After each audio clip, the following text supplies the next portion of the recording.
मुर्गी और उसके बच्चे की कहानी। एक सरसब्ज खेत में एक मेहरबान मुर्गी रहती थी। वो अपने नन्हे चूजों का बहुत ख्याल रखती थी। हर सुबह जब सूरज निकलता वो अपने बच्चों को परों में समेट कर कहती, मेरे प्यारे बच्चों, हमेशा मेरे साथ रहना और अकेले बाहर मत जाना। चूजे खुश होकर चहचहाते और अपनी माँ के साथ घूमने निकल जाते। खेत में सब कुछ बहुत खूबसूरत था। हरी भरी घास, रंग बरंगे फूल और एक छोटा सा तालाब जहां बत्तख के बच्चे मजे से तैरते थे। चूजे उछलते, दौड़ते और मिट्टी में खेलते।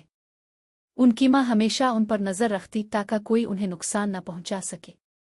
एक दिन एक नन्हा चूजा शरारत से माँ की बात भूल गया और खेलते खेलते खेत के दूसरी तरफ चला गया। वो उधर उधर देखने लगा और परिंदों की चहचहाहट सुनकर खुश हो गया। लेकिन जैसे ही वो और आगे बढ़ा, एक बली झाड़ियों के पीछे छिपी हुई थी।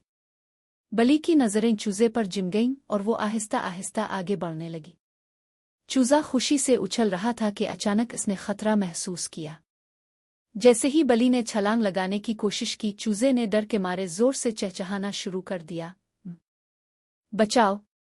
मुर्गी माँ ने जैसे ही अपने बच्चे की आवाज सुनी, वो तेजी से दौड़ी और अपने परों को फड़फड़ाते हुए बली के सामने आ गई। वो गुस्से में ओ बिक बिक बिक करने लगी और अपने परों से बली को मारने लगी। बली ये देखकर घबरा गई और वहां से भाग निकली। चूजा कांप रहा था, लेकिन जैसे ही इसकी माँ ने इसे अपने परों में समेटा, वो महफूज और पुरसुकून महसूस करने लगा। मुर्गी ने इसे प्यार से देखा और कहा, मैंने कहा था ना कि कभी अकेले मत जाना। चूजा शर्मिंदा हो गया और बोला, सॉरी माँ, आइंदा मैं कभी अकेला नहीं जाऊंगा।